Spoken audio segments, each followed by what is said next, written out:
Open பண்ணா?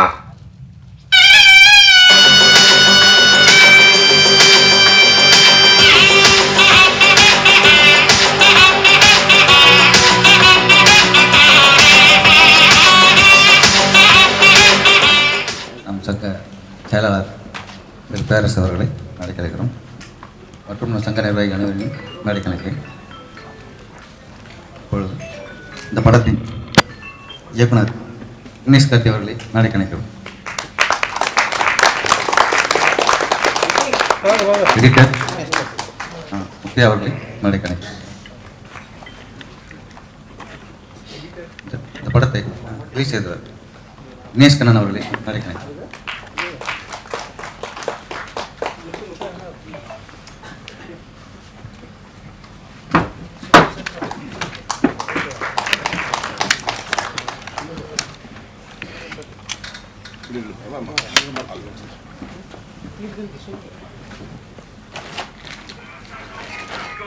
இயக்குனர் தினேஷ் கார்த்தி அவர்களுக்கு நம் செயலாளர் பேரரசு அவர்கள் சால்வே கௌரவிப்பார்.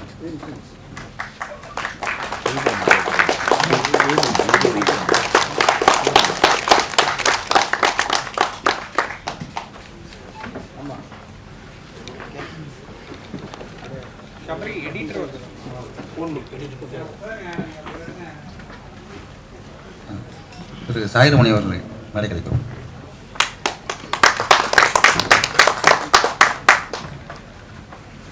எடிட்டர் முத்தியா அவர்களுக்கு திரு சாயிரமணி சார்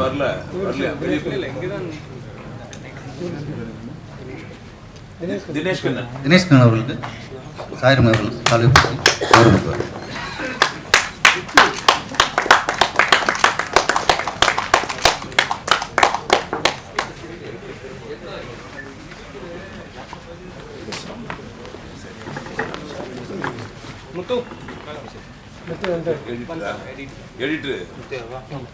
எடிட்டர் முத்தியா அவர்களை மேடை கழிக்கிறோம்.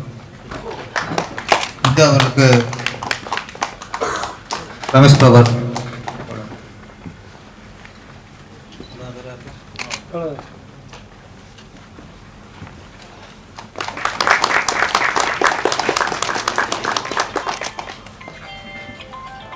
அனைவருக்கும் வணக்கம். சீக்கிரம் முடிச்சிடுவோம், அடுத்த ஷோக்கு ரெடியாக இருக்காங்க. இந்த படத்தை உறுப்பினர் பார்ப்புக்காக ஏற்பாடு செஞ்ச சாயிரமணி அவர்களுக்கு தங்க சொல்ல நன்றி. ஒரு நாள் மாட்டுது, நேற்று வித்தியாசம் மாட்டினார், இன்னைக்கு வேறு மாட்டிருக்காரு. நன்றி சார், நன்றி சார். அது ட்ரெயினில் சிலது இப்போ ட்ரெயினில் பார்க்கும்போது சில தப்பாக தெரியும், படம் பார்க்கும்போது சரியாக தெரியும். சில ட்ரெய்லரில் வந்து சரியாக தெரியும், படம் பார்க்கும் தப்பாக தெரியும். ஆனால் அதுவும் டேஞ்சரு. ட்ரெய்லரில் தப்பாக தெரிஞ்சு படத்தில் அது சரியான விடையும் சரியான பதிலும் கிடைக்கும்போது அது ஆரோக்கியமான விஷயம். அப்படி ஆரோக்கியமான விஷயம் தான் அவன் தினேஷ் கார்த்திக் இருக்காரு. ஒரு விஷயம் வந்து பார்த்திபன் சார் பற்றி பெருமைப்படணும். ஆக்சுவலி 40 வருஷத்துக்கு முன்னாடியே இந்த மாதிரி ஒரு சவாலான கதைகள் எடுத்து ஜெயிச்சிருக்காரு. எங்கே அவருடைய பெருமை உங்களுக்கு தெரியுதுன்னா, அது உணர முடியுதுன்னா, இன்னைக்கு ஒரு புதுமையான விஷயத்தை அவர் சொல்லும்போது இன்னைக்கும் ஷாக்காக இருக்கு. இந்த காலகட்டத்தில் நம்மளுக்கு அது ஒரு அதிர்ச்சியாகவும் ஷாக்காக சில விஷயங்கள் சொல்லும்போது, 40 வருஷம் முன்னாடியே இயக்குனர் சிவராம் சாதிச்சிருக்காருன்னா உண்மையில அவர் வந்து எவருக்கும் டேரக்டர் தான். எல்லாருக்கும் அவரை வந்து ஒரு குருவாக இருந்துட்டு ஒரு முன்னோடியா இருக்கிறதுல கண்டிப்பாக உங்களுக்கு சந்தோஷமும் பெருமையும். உங்கள் மூலியமாக அவங்க திரும்ப பாஜன் சாரை நீங்கள் நினைவுபடுத்தினீங்க, அதுக்கு என்னுடைய நன்றி. ஃபஸ்ட்டு 2 கதை அது லவ் ஸ்டோரியாக இருந்தது. அது ஃபஸ்ட்டு வந்து புதுமை பெண் மாதிரி புதுமை ஆண் அப்படிங்கிற மாதிரி ஒரு கதை அது. அது ரசிக்கும்போது 2வது ஸ்டோரி நல்லா இருந்துச்சு. 3வது ரொம்ப நல்லா இருந்துச்சு. எண்டு தான் இப்போ சமூகத்துக்கு தேவையான ஒரு சமூக தீர்வு சொல்லுவோம். 7-8 வயசுக்குள்ள குழந்தைய வந்து மெச்சூரிட்டியாக காட்டு நடிச்சோம்னா நமக்கு மூளையே இல்லை அப்படின்னு. இன்னைக்கு நிறைய பேர் அப்படித்தான் குழந்தைய டார்ச்சர் பண்ணுறாங்க. குழந்தையா இருக்கிறதுனால டைலஸ் பண்ணுறாங்க. குழந்தைய இருக்கணுங்க. குழந்தையா இருக்கிறவங்க இல்லைங்கும் போது அது ஒரு வன்முறை. அது வன்முறை. அந்த வன்முறையை நம்ம கட்டுப்படுத்திக்கிட்டு இருக்கோம். அது இப்போ உள்ள நிறைய அந்த ஷோ, இந்த லைவ் ஷோலாம் போட்டு சிலது ரசிக்க முடியும். ஒரு குழந்தை வந்து ஒரு கேபிஎஸ் பாடல் வந்து ஒரு குழந்தை பாடும்போது அதை ரசிக்க முடியுது. அந்த விஷயத்தை நம்ம ரசிக்க முடியுமே தவிர அந்த மெச்சூரிட்டியாக குடும்ப வாழ்க்கையை பேசுறது, இந்த டவுனிங் பேசுறது, காமனிக்கிற பேரில் அதை காமத்தை தூக்கி பேச வைக்கிறது, இதெல்லாம் மிகப்பெரிய டேஞ்சர். அதுக்கான சரியான சவுக்கடி கொடுத்துருக்காரு நம்ம விக்னேஷ் கார்த்திக் என்ற பாராட்டுகள். அவரே ஹீரோன்னு நினைக்கிறேன். என்ன மற்றெல்லாம் கற்பனை கதாபாத்திரம். என்ன இவர் தான் ஒரு ப்ளே பண்ணி எல்லாரும் பிடிச்சது தேடுவான். ஆனால் இவர் மாமனா தேடி இருக்காரு. என்ன விவரமான டேரக்டர் நினைக்கிறேன். நம்மளும் கற்றுக்கணும். அதை நம்ம பிடிச்சிட தேடி படத்தை கிட்ட கொடுத்து அதுக்கப்புறம் பொண்ணை தேடி அதுக்கப்புறம் மாமனா தேடுக்குள்ள ஆயுசில் பாதி போயிடுது. ஒரே 2 மாங்காய். ஆனால் 2 மாங்காய் அடிச்சிட்டாரு. இந்த மாங்காய் வந்து பழுக்கணும். பார்த்துங்க. நன்றி. பிடிச்சிருக்கேன் ப்ரொடியூசர் பாலா. இந்த மாதிரி கதைகளை செலக்ட் பண்ணுறது அதுக்கும் தைரியம் வேணும். பயப்படுவாங்க எல்லாரும். அதுக்கு அந்த பிடிச்சிருக்க இந்த தைரியத்தையும் பாராட்டணும். இந்த படத்தின் மூலம் ஹாட்ஸ்பாட் மிகப்பெரிய வெற்றி அடைய வேண்டும். தொடர்ந்து நம்ம விக்னேஷ் கார்த்திக் அதில் வெற்றி பண்ண கொடுக்க வேண்டும் என்று நம்ம இயக்குநர் சங்கம் சார்பாக வார்த்தை தெரிவித்துக் கொள்கிறேன். அடுத்து நம்ம சாயிரம் சில வார்த்தை பேசுவோம். அனைவருக்கும் வணக்கம். ஹாட்ஸ்பாட் எனக்கு வந்து ஒரு கருத்து என்னன்னாக்கா, இப்படி ஒரு அருமையான ஒரு படத்தை எடுத்து வச்சிருக்காரு. 4 கதை சொல்லியிருக்காரு. 4மே இன்ட்ரெஸ்டிங்காக இருந்தது. ஃபர்ஸ்ட் ஹாஃப் வந்து போனதே தெரியல, அந்த அளவுக்கு ஸ்பீடு இருந்தது. 2 கதையில் இன்டர்வல் வந்துடுச்சு. அதுக்கப்புறம் 2 கதை சொல்லியிருக்காரு. கடைசியாக அவர் சொல்லப்பட்ட கருத்து வந்து இன்னைக்கு ரொம்ப தேவைப்படுற கருத்து. நிச்சயமாக சேனலுக்காரங்க இதை பார்த்தாங்கனாக்கா எல்லாருமே வந்துட்டு பேரரசு சார் சொன்ன மாதிரி அது குழந்தைங்களா பயன்படுத்தி குழந்தைங்கள் பாட்டு பாடுறாங்கன்ற மாதிரி பண்ணாங்கன்னா அது ஒரு நல்ல விஷயமா கூட இருக்கலாம். அதே சமயம் இந்த மாதிரி அடல்ட் வார்த்தைகள் எல்லாம் குழந்தைகிட்ட கொடுத்து பேச சொல்றது இந்த படத்துக்கு அப்புறம் டிவி சேனல்ஸ்ல இந்த மாதிரி ஷோ நம்ம பார்த்தோம்னாக்கா அது இருக்காதுன்னு நான் நினைக்கிறேன். அதுக்கு வந்து இந்த படம் வந்து பெருசா ரீச் ஆச்சுன்னா தான் இது எத்தனை சேனல்காரங்க அந்த படத்தை பாக்குறாங்க, பார்த்துட்டு அவங்க திருந்துவாங்கனாக்கா இந்த படம் பெரிய ஒரு வெற்றி அடையணும். அந்த வெற்றி அடைகிறதுக்கு நம்ம எல்லாருமே ஒரு கிரியேட்டரா இருக்கிறதுனால இப்படி ஒரு சிறந்த ஒரு விஷயத்தை அவர் சொல்லியிருக்காரு இந்த டைரக்டர் போது நம்ம எல்லாரும் உங்களுடைய ஒட்டுமொத்த பேரோட கரகோஷத்தோட அவரை இந்த மேல நம்ம பாராட்டுறோம். இதை கொண்டு போய் சேர்க்கறதுக்கு நம்மளால முடிஞ்ச சின்ன சின்ன உதவிகள்ன்றது வந்துட்டு Facebookல ஷேர் பண்றது, வாட்ஸ்அப்ல ஷேர் பண்றது, படத்தை பத்தி நம்ம வெளியில சொன்னோம்னாக்கா கொஞ்சம் பெருசா போய் ரீச் ஆகும். என்னோட குறையே வந்துட்டு இந்த படத்துல வந்துட்டு இந்த டைட்டில் வந்து கொஞ்சம் பெரிய ரீச் இல்லாத மாதிரி தெரிஞ்சுது. அது நான் நேரடியாவே சொல்லிக்கிறேன். அந்த டைட்டில் இன்னும் கூட கொஞ்சம் நல்லா கேட்சிங்கா இருந்ததுனாக்கா இன்னும் நிறைய பேர் பார்க்கறதுக்கான ஒரு விஷயமா இருந்திருக்கும். படம் ரிவ்யூ பார்க்கும்போது படத்தை பத்தி பிரமாதமா சொல்றாங்க. ஆனா ட்ரெய்லர் பார்க்கும்போது சின்ன சின்ன கான்ட்ரவர்ஷியல் வந்தது. அவர் என்ன நினைச்சிட்டாருனாக்கா படத்துல அந்த டைரக்டர் வந்து உட்கார்ந்துட்டு பேசும்போது கெட்ட விஷயத்தை தான் டக்குன்னு கையை வச்சு பாக்குறாங்கன்றதுனால ட்ரெய்லர் அப்படி போட்டோம்னாக்கா அது பெரிய ஒரு ரீச் இருக்குன்றதுனால தான் அந்த ட்ரெய்லர் அவர் கட் பண்ணியிருந்தாரு. ஆனா படத்துல பார்க்கும்போது ட்ரெய்லர் பார்த்தோன்னே எனக்கு கொஞ்சம் வருத்தமா கூட இருந்தது. என்னடா இது இந்த படத்தை பத்தி ஷோ போட சொல்றாங்களேன்னு சொல்லிட்டு அதுக்கப்புறம் ஒரு ரிவ்யூ ஒன்று பார்த்தேன். அதுக்கப்புறம் இன்னொரு ரிவ்யூ பார்த்தேன். பார்க்கும்போது பார்த்தா படத்தை பத்தி ரொம்ப பெருமையா சொல்லியிருக்காங்க. இவ்வளவு பேர் சொன்னதுக்கு அப்புறமா இந்த படத்தை எல்லாருமே பார்க்கறதுக்கு கொண்டு போய் சேர்க்கணும். மலையாளத்துல மட்டும்தான் கிரியேட்டர் இருக்காங்கன்ட்டு கிடையாது, தமிழ்நாட்டிலே நல்ல கிரியேட்டர்ஸ் இருக்காங்க. மஞ்சுமல் பாய்ச்சி பிரேமலுக்கு கை தட்டிட்டு இருக்கிற நம்ம படமும் வந்துட்டு ஒரு நாள் கேரளாவில் இது போல பெரிய ஒரு வெற்றி அடையணும். கேரளாவில் இருக்கிறவங்களாம் இந்த மாதிரி புதுசா இந்த மாதிரி கண்டென்ட் வர படங்களை பார்த்து ரசிக்கணும், பெரிய ஒரு மரியாதையை கொடுக்கணும். அதுக்கு இந்த தமிழ் இயக்குநர்கள் சங்கத்தின் உறுப்பினர்கள் சார்பா நான் அந்த டைரக்டருக்கு வாழ்த்துக்களை சொல்றேன். எல்லாருமே வந்துட்டு அதுக்கான ஒரு பதிவுகளை போடுங்க. நன்றி, வணக்கம். ஒரு சில வார்த்தை பேசுறேன். எல்லாருக்கும் வணக்கம். தெரியல, அதான் படம் கண்டிப்பா உங்க எல்லாருக்கும் பிடிச்சிருக்கும் அப்படின்னு நம்புறேன். ட்ரெய்லர் பார்த்துட்டு ஒரு சில பேர் இப்போவும் தியேட்டருக்கு வர ஹெசிடேட் பயங்கர பாசிட்டிவ் ரிவ்யூஸ் ப்ரெஸ் ஷோலையும் அண்ட் எல்லா ரிவ்யூஸும் பயங்கர பாசிட்டிவா இருந்தாலும் இன்னும் நிறைய பேர் தியேட்டருக்கு வர தயங்குறாங்கன்ற மாதிரி கேள்விப்பட்டேன். அதனால தான் இந்த ஷோ ஆர்கனைஸ் பண்ணது. ஸோ உங்க எல்லாருக்கும் பிடிச்சிருக்கும் அப்படின்னு நம்புறேன். ஸோ முடிஞ்ச அளவுக்கு இந்த கண்டென்ட்டை மக்கள் கிட்ட ரீச் பண்ண வச்சிங்கன்னா இன்னும் நிறைய பேர் தியேட்டருக்கு வருவாங்க. ஸோ அப்போ தான் இந்த வீக்கெண்டு செகண்ட் வீக்கெண்ட்லாம் இன்னும் பெட்டராக போக நிறைய வாய்ப்பு இருக்கு. So thank you so much. ஏதாவது தப்பாக ஏதாவது மிஸ் ஆயிருந்ததுன்னா மன்னிச்சிருங்க. முடிஞ்ச அளவுக்கு நேர்மையாக தான் பண்ண ட்ரை பண்ணியிருக்கோம். Thank you so much. அனைவருக்கும் வணக்கம். இன்னைக்கு தமிழ்நாடு திரைப்பட இயக்குனர் சங்கத்திற்கு ஹாட்ஸ்பாட் அப்படின்னு ஒரு படத்தை திரையிட்டோம். ஒரு டைரக்டர் விக்னேஷ் கார்த்தி நல்ல ஒரு தரமான படம் சொல்லலாம். அதாவது குடும்பத்தோடு பார்க்குற படம் பார்க்கல, இந்த படத்துக்கு அந்த அர்த்தம் அந்த படம் பெற்றோர் குழந்தையா வளர்த்து மணலையை ரசிக்கணும் அப்படிங்கிறது. மணல் ரசிக்கிற குழந்தைய அந்த மணல் பேசி ரசிக்கிறது அது ரசிக்கணும். நம்ம இப்போ நினைக்கிறாங்கன்னா மணலை பேசுகிற குழந்தைக்கு நம்ம வந்து 40 வயசு வந்து ஒன்று மாதிரி பேசுறது அது ரசனை சொல்ல முடியாது. நாங்கள் இது கூட ஒரு சிசு போல தான் படம் போல தான் இருக்குது. ஆனால் இப்போ நிறைய நடந்துட்டு இருக்கேன். யாரும் குழந்தையா பார்க்குறாங்க. அவங்க ரேஞ்சுக்குன்னா ஒரு 30 வயசு லேடினா அவங்க வயசுக்கு அந்த குழந்தைய எதிர்பார்க்குறாங்க. 40 வயசு ஆம்பளை விடுறான் அந்த பையனை அவங்க ரேஞ்சுக்கு எதிர்பார்க்குறான். அவங்க எண்ணத்துக்கு ஏற்ற மாதிரி குழந்தை இருக்க வைக்கணும். 40 வயசு ஆம்பளை எண்ணத்துக்கு எப்படி 4 வயசு பையன் இருப்பான். இன்றைக்கி இருக்கும் அது அந்த டிவி ஷோஸு குழந்தை வச்சு ப்ரோக்ராம் இதெல்லாம் பார்க்கும்போது சிலர் ரசிக்கிற மாதிரி இல்லை. அது வந்து ஒரு பாட்டு தான் ரசிக்க முடியுது. இப்போ டான்ஸ் ஆடுனா ரசிக்க முடியுது. இப்போ மழையாக இருக்குன்னா ரசிக்க முடியுது.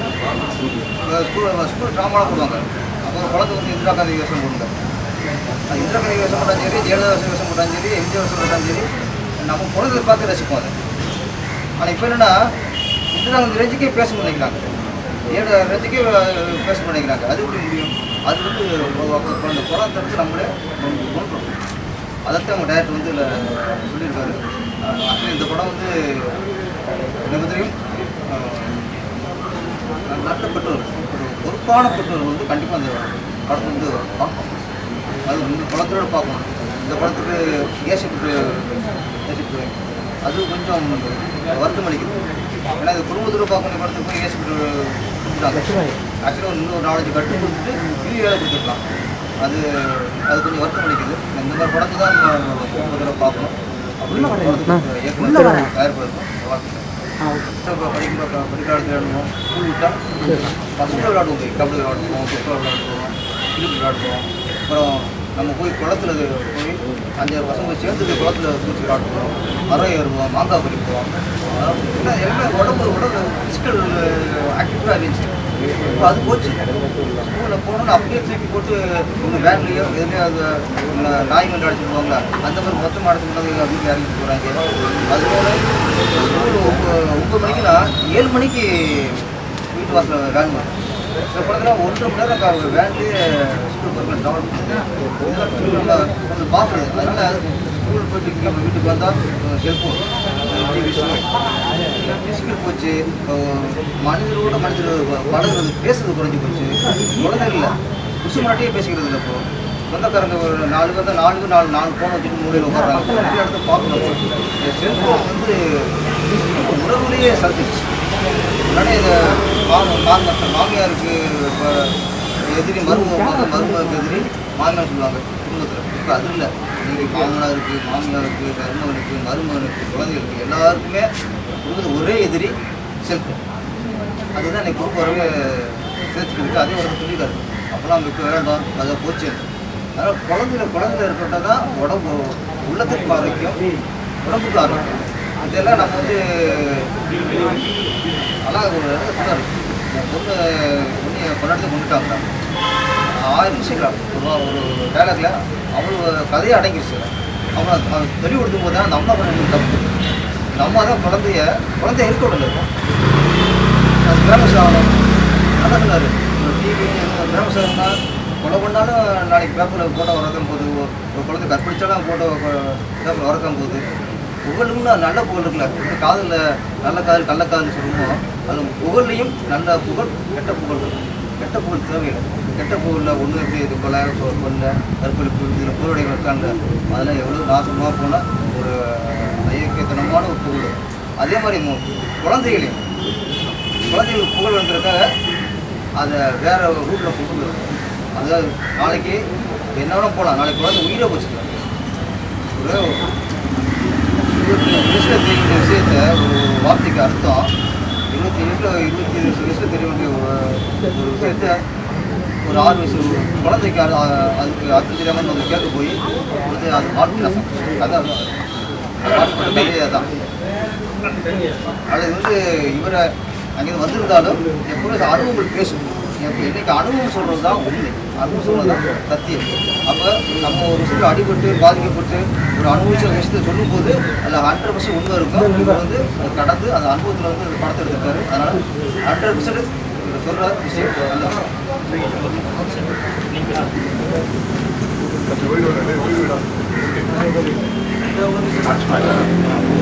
நாலு கதைகள் இருக்கு. நாலுமே வித்தியாசமான கதைகள். அதே டைமில் செகண்ட் ஹாஃபில் வர 2 கதை ரொம்ப முக்கியமாக சொல்லப்பட வேண்டிய கதை. படம் ரொம்ப கிரிப்பாக இருக்குது. நான் டேரக்டர் கிரிப்பாக இருக்குது, கரெக்டாக பண்ணியிருக்காங்க, ரொம்ப நல்லா இருக்குது. பட் படம் நல்லா இருக்கிற அளவுக்கு இது கவனிக்கப்படாமல் இருக்குது. இப்போ இது எல்லாத்தையும் கொண்டு போய் சேர்த்தீங்கன்னா படம் ரிலீஸ் ஆகிறதுக்கு முன்னாடி பெரிய சர்ச்சை இருக்கும். டேரக்டர் சரி படத்துக்கு சரி. இப்போ நீங்கள் படம் பார்த்து வந்து எப்படி ஃபீல் பண்ணுறீங்க? இந்த படம் அதுதான் அந்த ட்ரெய்லருக்கும் இதுக்கும் டோட்டலாக சம்மந்தம் இல்லை. ட்ரெய்லர் வேறு மாதிரி கட் பண்ணியிருந்தாங்க, ப்ளஸ்ஸு படம் வேறு மாதிரி. அதுக்கு எல்லாமே அதான் பேரரசாக சொன்ன மாதிரி தான், அதுக்கு எல்லாமே பதில் சொல்கிற மாதிரி தான் ட்ரெய்லர் இருந்துச்சு. பட் ட்ரெய்லர்னால ஒன்றும் மைனஸ்லாம் இல்லை. ட்ரெய்லர் ஏதோ கவனிக்கப்படலை, பட் அது எல்லோரும் கொண்டு போய் ரீச் பண்ணிங்கன்னா ரொம்ப நல்லா இருக்கும். படம் ஆனால் நல்லா இருக்கும். ஓகே சார்,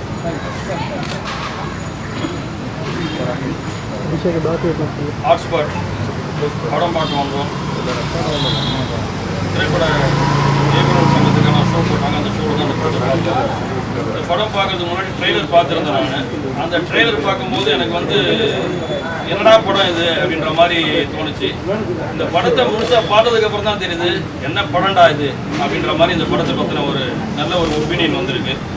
படம் கண்டென்ட் இருக்குன்னாக்கா நீங்கள் காசு கொடுத்துட்டு வந்து இந்த படம் கண்டென்ட் சொல்கிறோம், நாங்கள் அட்வைஸ் கொடுக்குறோம், கேட்டு போங்கன்ற மாதிரியான படம் கிடையாது. நீங்கள் காசு கொடுத்தீங்கன்னாக்கா அந்த காசுக்கு ஒர்த்தான என்டர்டெயின்மெண்ட் படம் கொடுத்துருக்கு. 4 கதைகள் சொல்லியிருக்காரு டேரக்டர். அந்த 4 கதைகளுமே வந்துட்டு ஃபர்ஸ்ட் ஹாஃப் போனதே தெரியல. ஃபர்ஸ்ட் ஹாஃபில் 2 கதை சொல்கிறாரு, செகண்ட் ஹாஃபில் 2 கதை சொல்கிறாரு. இந்த 4 கதைகளுமே சுவாரஸ்யமாக சொல்லியிருக்காரு. ஒரு தயாரிப்பாளர்கிட்ட போகும்போது கேட்பாங்க, களம் புதுசாக இருக்கணும், நல்ல கண்டென்ட் ஃப்ரெஷ்ஷாக இருக்கணும்னுவாங்க. இந்த படத்தை விட்டாக்கா எனக்கு தெரிஞ்சு சமீபத்தில் வந்த படம் இவ்வளோ ஃப்ரெஷ்ஷாக சொல்ல முடியாதுங்க. அவ்வளோ ஃப்ரெஷ்ஷான சில விஷயங்கள்லாம் சொல்லியிருக்காரு. நீங்கள் படம் பார்க்கும்போது உங்களுக்கே தெரியாது என்னடா சொல்கிறான் இவன் அப்படின்னு சொல்லிட்டு. படத்தில் கண்டென்ட் வந்து நிறைய விஷயங்கள் வந்து நீங்கள் இமேஜே பண்ணியிருக்க மாட்டீங்க. அந்த மாதிரி விஷயங்கள் எல்லாம் அந்த படத்தில் சொல்லியிருக்காரு. அதெல்லாம் தாண்டி கிளைமேக்ஸில் ஒரு விஷயம் ஒன்று சொல்லியிருக்காரு. அதாவது குழந்தை தொழிலாளர்கள் வந்து வச்சுக்கக்கூடாது. ஒரு மளிகை கடையிலையோ ஒரு பாத்திர கடையிலையோ குழந்தைங்களை வச்சுட்டு வேலை வாங்கிட்டு சம்பளம் கொடுத்தாங்கனாக்கா அது வந்து சட்டப்படி குற்றன்ற மாதிரி இங்கே டிவி ஷோஸில் வந்து குழந்தைங்களை வந்துட்டு அவங்களுக்கு வந்து சொல்லி கொடுத்து அவங்களை தூங்க விடாமல் அவங்களுக்கு வந்து நம்ம ப்ராக்டிஸ் கொடுக்குறோன்னு சொல்லிட்டு அந்த குழந்தைங்களை வந்துட்டு நிறைய மூல செலவு பண்ணி அவங்கள டயர்டாகிறது வந்துட்டு அந்த சேனல் பண்ணுதுன்றதை தாண்டி பெற்றவங்களும் வந்து அந்த குழந்தைங்களை வந்து ரொம்ப குடும்பப்படுத்துறாங்கன்ற விஷயத்தெல்லாம் இந்த படத்தில் சொல்லியிருக்கிறது மூலியமா இந்த படம் வந்து தவிர்க்க முடியாமல் சர்டிஃபிகேட் கொடுத்துட்டாங்களே தவிர இந்த படத்தை குடும்பத்தோடு பார்க்கலாம். இருந்தாலும் இந்த படத்தை பெற்றவங்களாம் இருக்கக்கூடிய பேரண்ட்ஸாக இருக்கக்கூடிய எல்லாருமே வந்து இந்த படத்தை பார்த்தாங்கனாக்கா உண்மையிலேயே இந்த படம் வந்து ஒரு பெரிய அளவுக்கு போகும். அதாவது நல்ல படம் வரல, தமிழ் சினிமாவில் நல்ல கண்டென்ட் இல்லை, அதனால தான் தேட்டர்லலாம் வந்து பழைய படங்களை ரிலீஸ் பண்ணுறாங்க அப்படிலாம் சொல்கிறாங்க. ஒரு நல்ல படம் வந்துருக்குது. என்ன ஒன்று, படத்தோட டைட்டில் ஹாட்ஸ்பாட்னு இருக்கு, அது ஒரு விஷயம். இன்னொன்று ட்ரெய்லரு. இதெல்லாம் தாண்டி படம் பார்த்தவங்க இப்போ இந்த சேனல் மூலியமா நீங்கள் பார்க்குறவங்களாம் பார்த்தாங்கனாக்கா இந்த சேனல்காரங்களே வந்துட்டு இந்த படத்தை ஒரு தடவை பார்த்துட்டாங்கனாக்கா இந்த படத்தில் சொல்லப்பட்டிருக்கிற கருத்தை கண்டிப்பாக எடுத்துக்கோங்கன்னு தான் சொல்லி தோணுது. குழந்தைங்களா நடிக்க வச்சோம்னாக்கா அது தப்பே கிடையாது. அந்த குழந்தைங்களை வந்துட்டு மெச்சூர்ட் ஆக்கி அந்த குழந்தைங்களுக்கு இதெல்லாம் விற்க வச்சு அவங்களுக்கு ஒயிட் ஹேர்லாம் போட்டு அவங்கள வந்துட்டு ஃபர்ஸ்ட் நைட் ரூமுக்குள்ளே போகிற மாதிரி இந்த மாதிரி கண்டென்ட்லாம் பண்ணிகிட்டு இருக்காங்க. அது பண்ணுறவங்களுக்கு வந்துட்டு இந்த படம் வந்து நிச்சயமாக வந்து ஒரு மாற்றத்தை ஏற்படுத்தும். இந்த படம் பார்த்தாங்கனாலுமே அவங்களுக்கு வந்துட்டு நம்ம பண்ணது தப்புன்றது புரிய வரும். அது போல் பண்ணக்கூடிய சேனலுக்காரங்க அதை மாற்றிக்குவாங்கன்றது என்னோட கருத்து. இந்த படம் நிச்சயமாக என்டர்டெய்னிங்காக இருக்குது. தேட்டரில் போய் கேரண்டியாக படம் பார்க்கலாம். பார்க்குற அளவுக்கு படம் பண்ணியிருக்காரு. டைரக்டர் வந்து உண்மையிலேயே ரொம்ப சிறப்பாக பண்ணியிருக்காரு. மீடியா முன்னாடி அவருக்கு ஒரு தடவை என்னுடைய வாழ்த்துக்களை சொல்லிக்கிறேன்.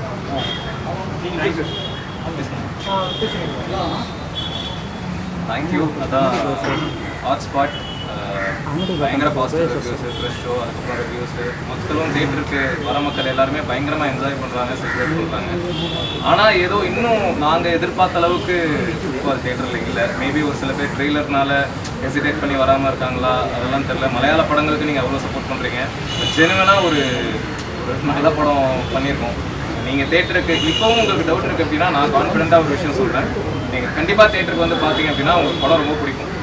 பிடிக்கலன்னா என்னை செருப்பால் கூட அடிங்க. நான் சும்மா ஒரு பேச்சுக்கெல்லாம் சொல்லலை. கண்டிப்பாக தேட்டருக்கு வந்து பார்த்தீங்கன்னா ஒன்று நல்லா இருக்கு, ரொம்ப நல்லா இருக்கு, சூப்பராக இருக்குது, இப்படி தான் சொல்லுவீங்க. பிடிக்கல ஏன்டா வந்து நீங்கள் ஃபீல் பண்ணவே மாட்டீங்க. இப்படி ஃபீல் பண்ணிங்கன்னா நான் செருப்பால் கூட அடிங்க. இதை ஏன் சொல்கிறேன் அப்படின்னா, நீங்கள் தேட்டருக்கு வந்து பார்த்தா தான் இந்த படம் இன்னும் நிறைய ரீச் ஆகும். ஏன்னா கருத்து சொல்கிறோம் அப்படின்றதுனால வெறும் கருத்து போர் அடிக்கிற மாதிரிலாம் சொல்லலை, பயங்கர ஃபன்னாக ஜாலியாக தான் சொல்லியிருக்கோம். So proper theatre film. நீங்கள் இதுக்கப்புறம் ஓடிடியில் பார்க்கும்போது அந்த எக்ஸ்பீரியன்ஸ் வேறையாக இருக்கும். ஆனால் தேட்டரில் ஒரு 100-200 பேரோட பார்க்கும்போது அந்த ஃபீலே வேறு. அதனால் முடிஞ்ச அளவுக்கு தேட்டருக்கு வந்து பாருங்கள். இது நீங்கள் சப்போர்ட் பண்ணி இந்த படம் ரீச் ஆச்சு அப்படின்னா தான் இதுக்கப்புறம் பண்ண போகிற கண்டென்ட் வித்தியாசமாக பண்ணணும். முன்னாடியே சொன்ன மாதிரி இல்லைன்னா ஒரு யூஸ்ஃபுல் படமாக பண்ணணும். ஸோ உங்கள் கையில் தான் இருக்குது. முடிஞ்ச அளவுக்கு சப்போர்ட் பண்ணுங்கள். தேங்க்யூ. பேசினா எல்லாருக்குமே படம் கிடையாதுன்னு சொல்லுவீங்க. ஆனால் ஃபர்ஸ்ட்டாக கருத்து அதாவது கருத்து மட்டுமே சொல்கிற படம் கிடையாது, நிறைய ஜாலியான விஷயங்களும் இருக்குது. ஒரு படம் பண்ணியிருக்கீங்க. அது வந்து ஆண்களை வந்து மையப்படுத்தியும் பெண்களை வந்து கொஞ்சம் உயர்த்தி காட்டுறது நல்ல விஷயம் தான். ஆனால் வந்து இப்போ இருக்கிற ஜென்ரேஷன் வந்து ஏற்றுப்பாங்களா அந்த கண்டென்ட் மட்டும் கேட்குறேன். அதாவது அவங்க ஏற்றுக்கிற கருத்துக்கள் மட்டும் நம்ம சொல்லணும் அப்படின்னா அவங்களுக்கு பிடிச்ச மாதிரியே நம்ம பண்ணிட்டு இருக்க முடியும்ல. கரெக்டான கருத்துக்கள் என்னவோ அதை சொல்லணும்ல. அவங்க ஏற்றுக்கிறாங்க ஏற்றுக்கல அப்படின்றத தாண்டி இதுதான் கரெக்டு அப்படின்றத அவங்க கிட்ட சொல்ல முயற்சி பண்ணுறேன். அதை ஏற்றுக்கிறவங்க ஏற்றுக்கிட்டோம், ஏற்றுக்காதவங்க ஒரு சின்ன யோசனை கிரியேட் ஆகும்ல.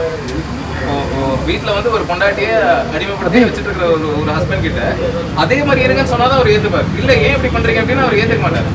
ஸோ அதனால நம்ம அப்படி ஒன்று சொல்றது தப்புன்னு கிடையாது, இல்லை அதுதான் கரெக்ட். சரி, இப்போ லாஸ்ட்டாக நீங்கள் சொன்னீங்க ட்ரெயிலரில் வந்து ஒரு விஷயம் நான் பார்த்தேன், ஆனால் படத்தில் அது மாதிரிலாம் யாருமே கிடையாது. மக்கள் வந்து இப்போ தேட்டருக்கு வரதுக்கு கொஞ்சம் தான் ரொம்ப கம்மியாயிட்டாங்க.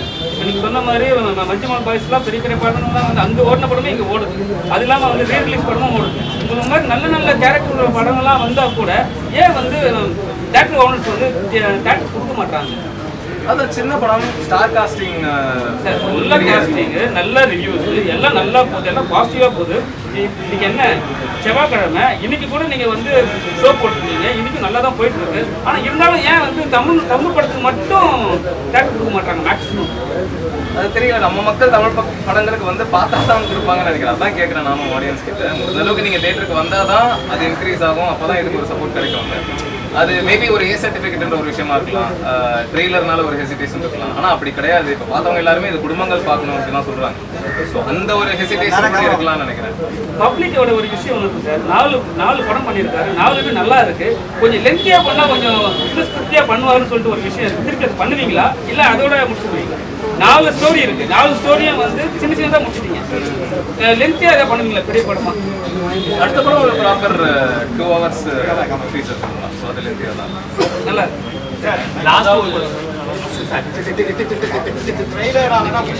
ஒரு சில பேர் சொன்னாங்க ட்ரெய்லரை வந்து இப்படி வைக்க போய் தான் ஆடியன்ஸ் கொஞ்சம் வர மாட்டாங்க. இப்போ உள்ள ஆடியன்ஸ் என்னன்னா ட்ரெய்லரை பார்த்தா உள்ளுக்குள்ளே வராங்க, என்ன மாதிரி கண்டென்ட், ஃபேமிலியோட போகலாமா வேண்டாமான்னு. அது வந்து ஒரு சில இதுக்கு வந்து கரெக்டாக நீங்கள் இதை பற்றி என்ன பேக் ஃபயர் ஆயிருக்குன்னு ஒரு சில பேர் சொல்கிறாங்க. இப்போ ஒன்றும் நான் கருத்துக்களை கேட்டோம், அவங்களும் அதே தான் சொன்னால் பேக் ஃபயர் ஆயிருக்கும், ட்ரெய்லர் வந்து இப்படி வச்சுருக்கக்கூடாது, சூப்பரான ஸ்டோரியே இப்படி வச்சிருக்கணும்னு கேட்குறாங்க. இதை பற்றி உங்களுக்கு இல்லை சார், ஒவ்வொரு வெள்ளிக்கிழமையும் அவ்வளோ படங்கள் ரிலீஸ் ஆகுது சார். இப்போ ஒரு நார்மலான ஒரு ட்ரெய்லர் கட் பண்ணுறோம், ஒரு ஸ்டார் படம் இல்லாமல் ஒரு நார்மலான ட்ரெய்லர் கட் பண்ணுறோம் அப்படின்னா அது பெருசாக யாரும் கவனிக்கவே மாட்டுறாங்க. அது அப்படியே 10ஓட 11 கடந்து போயிருது. ஸோ அப்படி ஒரு ட்ரெய்லர் கட் பண்ணியிருந்தோம்னா படம் ரிலீஸ்க்கு அப்புறம் படம் மக்கள் பார்த்து நல்லா இருக்குன்னு சொன்னதுக்கு அப்புறம் தான் கூட்டம் வரணும். ஆனால் வரணும்ல, வெள்ளிக்கிழமை ஆடியன்ஸ் தேட்டருக்கு வரலன்னா சாட்டர்டே ஷோஸ் தூக்கிடுறாங்க. சாட்டர்டேஸும் ஆடியன்ஸ் இல்லைன்னா சண்டே அதுக்கு மண்டே கூட சஸ்டெயின் ஆக மாட்டேங்குது. ஸோ வெள்ளிக்கிழமை இப்போ இந்த படத்துக்கு வந்து ஆடியன்ஸ் முதல் ஷோவே ஃபுல்லாச்சு, ரெண்டாவது நிறைய இடங்கள்ல கிட்டத்தட்ட 80-90% ஃபர்ஸ்ட் டேவே ஃபுல்லாச்சு. அதுக்கு காரணம் இந்த ட்ரெய்லரை பார்த்தா நெகட்டிவா இருந்தா கூட என்னமோ இருக்கு இந்த படத்துல, ஏதோ பஞ்சாயத்தா இருக்கு, என்னதான் பண்ணிருக்கான்னு பார்ப்போம் அப்படின்ற ஒரு நாய்ஸை கிரியேட் பண்ணதுனால தான் முதல் நாள் தேட்டருக்கு வந்தாங்கல்ல. அதை நான் அப்படிதான் பாக்குறேன். ஆனா ஒரு சில பேர் வராம இருக்காங்க, அதுக்குதான் இந்த விளக்கத்தை நான். அதாவது ஒரு டைரக்டர் வந்து மீடியா முன்னாடி எதை வேணா பேசிட்டு போயிடலாம். ஆனால் அவர் எவ்வளோ ஓப்பனாக ஒரு ஸ்டேட்மெண்ட் கொடுத்துருக்காரு பாருங்க. தான் எடுத்த படம் வந்துட்டு எந்த அளவுக்கு வந்து கான்ஃபிடென்ட்டாக இருந்து இந்த படம் நான் தேட்டரில் வந்து பாருங்கன்னு சொல்கிறேன், அப்படி வந்து பார்த்துட்டு உங்களுக்கு பிடிக்கலன்னா என்னை செருப்பால் அடிங்கன்னு சொல்கிறார் டைரக்டர். அந்த அளவுக்கு இந்த படத்தில் வந்துட்டு விஷயம் இல்லாமல் வந்து யாரும் எனக்கு தெரிஞ்சு இவ்வளோ ஓப்பனாலாம் பேச மாட்டாங்க. ஆனால் இந்த வார்த்தையை வந்துட்டு இவ்வளோ போல்டாக சொல்லியிருக்காருன்னா நிச்சயமாக இது கூட ஒரு விஷயம்தான். ஒரு டைரக்டர் இல்லையா கேரண்டி கொடுக்குறான்னாக்கா செருப்பால் அடிங்கன்னு சொல்கிறான். அதனால இந்த படத்தை நீங்கள் பார்க்குறவங்களும் உங்கள் ஃப்ரெண்ட்ஸுங்களுக்கும் இந்த படத்தை கொண்டு போய் சேர்க்கறது மூலியமாக தான். நண்பர் ஒருத்தர் கேட்டார், ஏன் தேட்டரில் வந்து கொடுக்க மாட்டாங்க, இந்த மாதிரி படத்துக்கு நிறைய ஸ்க்ரீன்ஸ் கிடைக்க மாட்டேங்குதுன்னு சொல்லிட்டு. இந்த படத்துக்கு நிறைய ஸ்க்ரீன்ஸ் கிடைக்கும். எப்போ கிடைக்கும்னாக்கா இந்த மீடியா மூலியமா போகக்கூடிய இந்த விஷயங்கள்லாம் போய் சேரும்போது தான் அடுத்தடுத்த நாட்கள் அடுத்தடுத்த ஷோக்கள் வந்து இந்த படத்துக்கு வந்து கிடைக்கிறதுக்கு நிறைய வாய்ப்பு இருக்குது. இந்த படம் நிச்சயமா வந்துட்டு நண்பர் கேட்ட மாதிரியே இந்த படம் வந்து நிறைய ஸ்கிரீன்ல வரும்ன்றது வந்து படம் பார்த்ததுக்கு அப்புறம் எனக்கு தோன்ற ஒரு விஷயம். நிச்சயமா படம் போய் பாருங்க, உங்களுக்கு அந்த படம் பிடிக்கும். Okay, thank you sir. Thank you. Hotspot இப்போதான் இயக்குநர் சங்கத்தின் சார்பாக எங்களுக்கு சிறப்பு காட்சியாக இந்த படத்தை போட்டிருக்காங்க. இந்த படம் இப்போதான் பார்த்து முடிச்சோம். மிக அருமையான படம். அதாவது நல்ல சினிமாவை விரும்புகிற ரசிகர்களுக்கு, நல்ல சினிமாவை எதிர்பார்க்கிற ரசிகர்களுக்கு, நல்ல பெற்றோர்களுக்கு, தன் குழந்தைகளை நல்லா வளர்க்கணும் நினைக்கிற பெற்றோர்களுக்கு தேவையான படம்.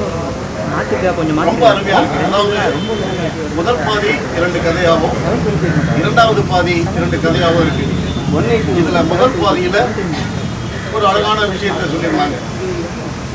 அது வந்து இன்றைய சமுதாயத்துக்கு சமுதாயம் ஏற்குமா தேவையா அப்படின்னு நம்ம அதை விவாதம் பண்றது. ஆனாலும் கூட சிறப்பா இருந்துச்சு. பெண்கள் மட்டும்தான் தாலியை சுமக்கணும், பெண்கள் மட்டும்தான் சமையல் அறையில் இருக்கணும், பெண்கள் மட்டும்தான் ஹவுஸ் ஒய்ஃபாக இருக்கணும் அப்படிங்கிற ஒரு விஷயத்தை மாற்றி வித்தியாசமாக சொல்லியிருந்தார் முதல் பாதி.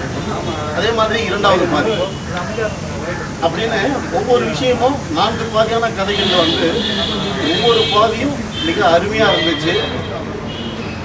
இது வந்து ரசிக்கிற மாதிரி மட்டும் இல்லைங்க, ஒரு விழிப்புணர்வு தரக்கூடிய அளவில் இருக்கக்கூடிய ஒரு மிகப்பெரிய படமாக இருக்குது. தயவு செஞ்சு இதை வந்து டிவிலையோ ஃபோன்லேயோ பார்க்காம ரசிகர்கள் எல்லாரும் தேட்டருக்கு போய் பாருங்கள். படத்துக்கு பேர் வந்து ஹாட்ஸ்பாட். விக்னேஷ் கார்த்திக் இயக்கியிருக்காரு. ஒரு புது டீமு, ஒரு புது விதமான கண்டென்ட்டை கொடுத்துருக்காங்க. இந்த படங்களை நம்ம எல்லாரும் ரசிக்கிறோம், தியேட்டருக்கு போய் பார்க்குறோம். தயவு செஞ்சு இந்த படத்தை பார்த்த எல்லாரும் ஹாட்ஸ்பாட் படத்தை தயவு செஞ்சு தியேட்டருக்கு போய் பாருங்க அப்படின்னு என்னுடைய தாழ்மையான வேண்டுகோள். ஒரு நல்ல படம். நன்றி, வணக்கம். ஹாட்ஸ்பாட் படம் வந்து ரொம்ப யூனிக்கான படமாக இருக்குது. இதை நம்ம சங்கத்தில் இருக்கிற கிட்டத்தட்ட ஒரு 250 உறுப்பினர்கள் நாங்கள் பார்த்தோம். இப்போ நாங்கள் இந்த படம் பார்த்ததுக்கப்புறம் நாங்கள் எடுத்த முடிவு என்னென்னா, இது ஒவ்வொருத்தருமே நாங்கள் கொண்டு போய் சேர்க்கணும் பப்ளிக்கில் அப்படிங்கிற இதுதான் நம்ம டேரக்டர்ஸ் எல்லாருமே முடிவு பண்ணியிருக்காங்க. ஒரு உறுப்பினர்கள் முடிவு பண்ணியிருக்காங்க. அதனால் எங்கள் கடமையாக நினைக்கிறோம், சமுதாய கடமையாக நினைக்கிறோம். இந்த படத்தை மக்கள்கிட்ட கொண்டு போய் சேர்க்கிறத ஒரு சமுதாய கடமையாக நினைக்கிறோம். அந்த அளவுக்கு ஒரு சிறப்பான படமாக இருக்குது. ஹாட்ஸ்பாட் படத்தோட உறுப்பினர் அனைவருக்கும் எங்களுடைய சங்கத்தின் சார்பாக, அனைத்து உறுப்பினர்கள் சார்பாக எங்களோட வாழ்த்துக்களை ஹாட்ஸ்பாட் மூவி தமிழ்நாட்டு மக்களுக்கு மட்டும் ஒரு மெசேஜ் இல்லை. தமிழ்நாட்டில் இருக்கக்கூடிய திரைப்பட முதலாளிகள்னு சொல்லக்கூடிய தயாரிப்பாளர்கள் அத்தனை பேரும் இந்த படத்தை பார்க்கணும். ப்ரொடியூசர் கவுன்சில்ஸ் மெம்பர்ஸ் அத்தனை பேரும் பார்த்தாதான் இந்த மாதிரி நல்ல கதை மாதிரி அவங்க கேட்பாங்க. படத்தில் கண்டென்ட் அப்படிங்கிற ஒரு விஷயத்தில் ஒரு ப்ரொடியூசர்கிட்ட ஒரு டைரக்டர் கதை சொல்கிறாரு. சொல்லி அவர் இந்த அளவுக்கு படத்தின் மூலியமாக தமிழ்நாட்டு மக்களுக்கு மெசேஜ் சொல்கிறது அப்படிங்கிறதெல்லாம் அது நல்ல விஷயம் சொல்லியிருக்காங்க. தமிழ்நாட்டு மக்கள் மட்டும் பார்க்க வேண்டிய படம் இல்லை, தமிழ்நாட்டில் இருக்கக்கூடிய தயாரிப்பாளர் இந்த படத்தை பார்த்து இந்த மாதிரி நல்ல கதைகளை கேட்டு நடிகர்கள் பின்னால் போகாமல் கதைக்கு பின்னால் போய் எங்களை மாதிரி ஆட்கள் கதைகளை கேட்டு மலையாள படம் வந்து சக்கப்படம் போடுது. அதை விட சிறந்த கதைகள்லாம் இருக்கிறவங்க இருக்கு. தயாரிப்பாளர்கள் இறங்கி கதை கேட்கணும். முதல்ல கேட்டால் தமிழ்நாடு திரைப்பட துறையும் ரசிகர்களும் சிறப்பாக மகிழ்ச்சியாக. நன்றி.